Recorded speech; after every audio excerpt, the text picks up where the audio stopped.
Hi, welcome or welcome back to Hair Diaries. So in today's tutorial, I will be showing you guys some different tips that I do when I have to do stitch braids on thick hair. So this is how my client wanted her hair. She did about I think 11 to 12 curved stitch braids. She wanted it in this pattern with some boho pieces at the end. So the first thing that I did was I parted out the curved section. So for me, whenever I have to mimic a hairstyle, what I try to do is look at the style and try to figure out how can I break it down into different sections and mentally think about which section I would have to do first. So because this is a curved style, I need to part out the curve first so that that template is already there. So you guys see, this is what I did first, and then I'm gonna start by doing the left to right. Also, what I'm doing here in this clip is I'm just parting out the sections, like parting out how much braids, like a pre-part basically, and I'm just fixing it as I go. So depending on how much space there is, I may need more, I may need less, but this is what I do. I try to just pre-part the braid so that I can have an idea of what I am doing, so that when it is time to braid, I don't feel like I messed up the style because I was just going with the flow. So yeah.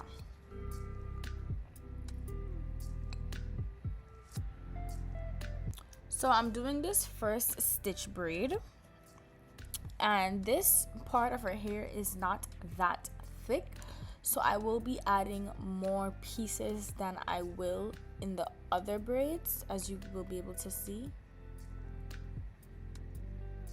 This is sped up, but I actually did take my time and I just stitched.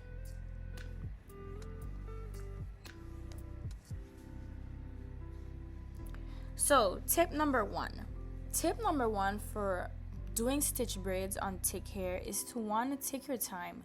Take your time feeding in the hair. Depending on how thick the person hair is, you may or may not need to add in so much pieces. So because this side of her hair is not as thick as the rest, oh well, I should say as thick as the middle, I'm adding in more pieces than I will, as you'll see in the other braids.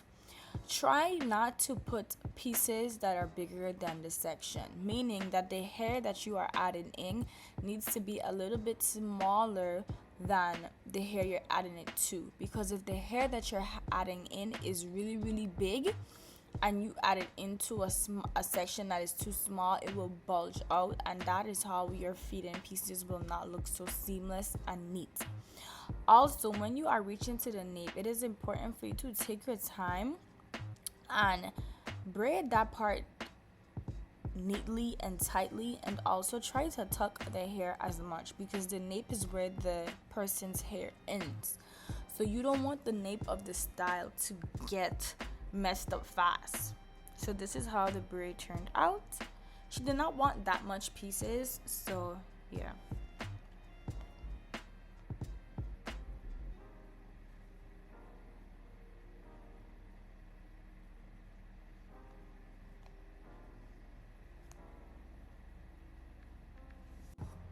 Okay, so when parting, right, you want to make sure that the nape part, the part is a little bit much smaller, because all of these braids have to lay hair. So what I do is I part it and I open it up to make sure that it is even and it is not too big. One of the worst things that can happen is when you're parting the nape and you part it too big, when you reach to the other braids, there will not be enough room for those braids to lay flatly and lay together side by side. One will be a little bit higher than others because there's no space left in the nape. So to prevent that, try to part the nape smaller. And if you have a problem with this, what you can do actually is just pre-part the entire style, because then that way you know how the braids will lay if you don't feel that confident to part as you go. So you see, I'm using thin, tiny pieces. I'm not using thick pieces because you want to have the illusion of it. It's not even an illusion, but you want it to gradually increase in thickness. You don't want it to just be thick. And another reason is because their hairline is usually the most fragile part of a person's hair. So if you are using so much tension by putting big thick pieces of hair from the beginning, in the long run that might not be good for your client's hair. So try to use thin pieces when starting from the hairline and gradually increase in thickness. And just take your time. That's really what cornrows require for you to just take your time.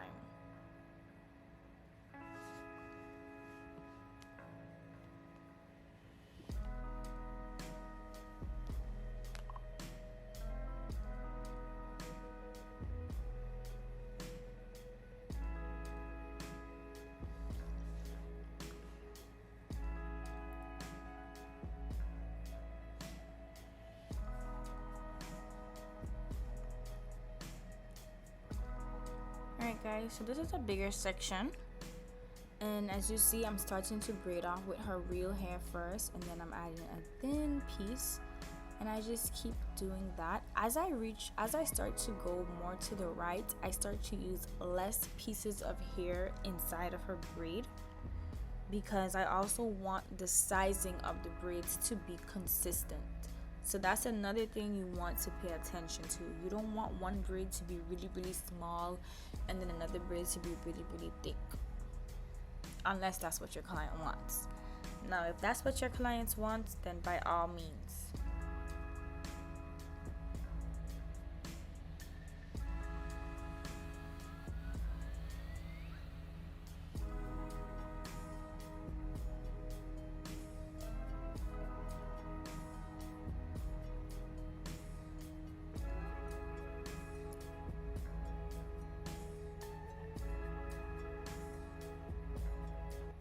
So you guys see for this braid I used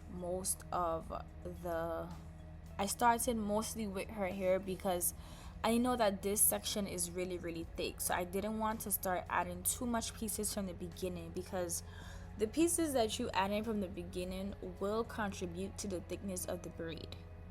So if you don't want your braids to be too thick, do not add too much pieces, or if you do want to add pieces, add really really thin pieces.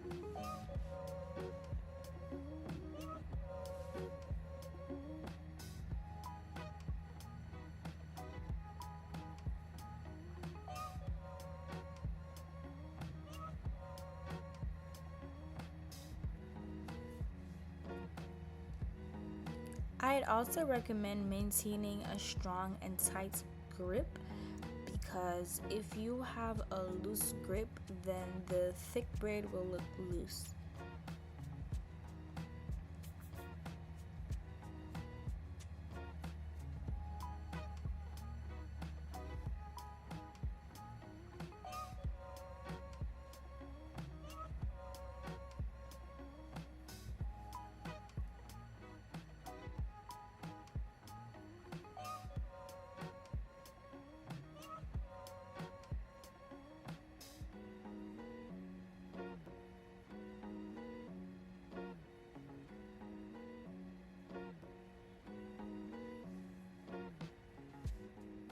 So you guys could see how the back is a little bit more thicker, like how the braids are getting gradually thicker as I do the nape. And I would also say that as you reach to the end nape of the braid, try not to add as much pieces in. But so far so good. What do you guys think?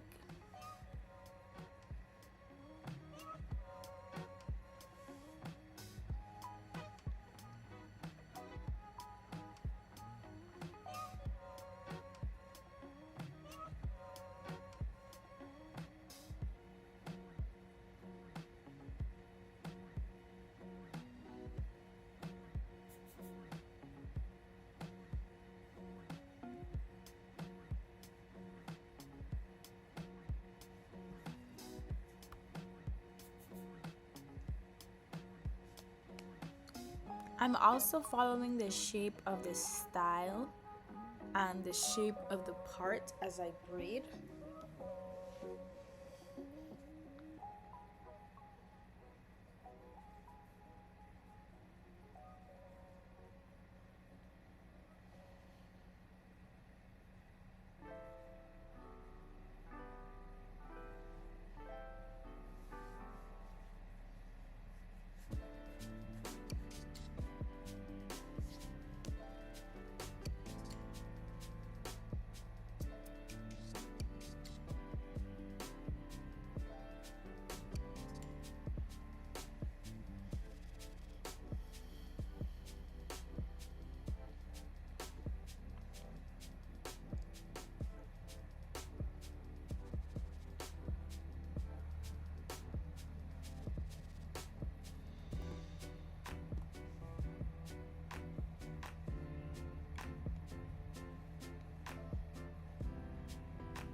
Also, I would like to recommend that when you are doing stitch braids that you should use a product, and make sure that when you are applying the product throughout the section that you're thoroughly applying it, so that when it's time to part, it's easy for your fingers to just slide through the hair because you used an adequate amount of product.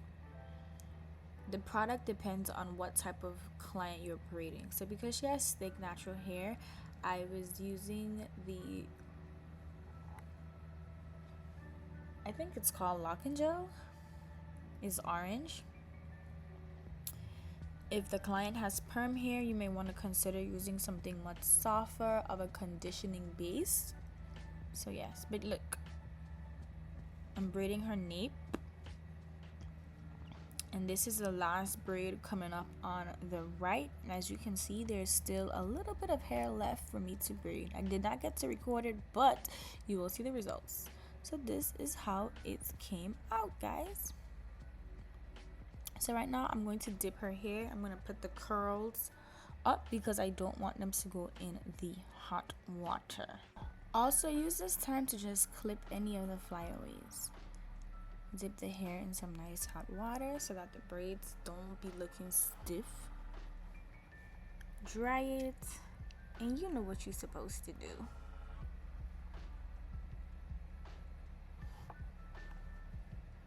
Right now I'm just finger detangling the curls so that they can lay. And I'm doing my finishing touches, which is applying some mousse and some holding spray. I like to use spritz, and I blow dry the hair. To me, I find that when I blow dry the hair, it just helps to lay away all the flyaways and melt any of the hair that may be sticking up, because you know the braiding hair is like synthetic fibers, so heat usually melts it. So that's why I choose to use the blow dryer. But these are her results. She absolutely loved her hair, so that is all that matters. Tell me what you guys think. I loved the braids, and yes, thank you so much for watching.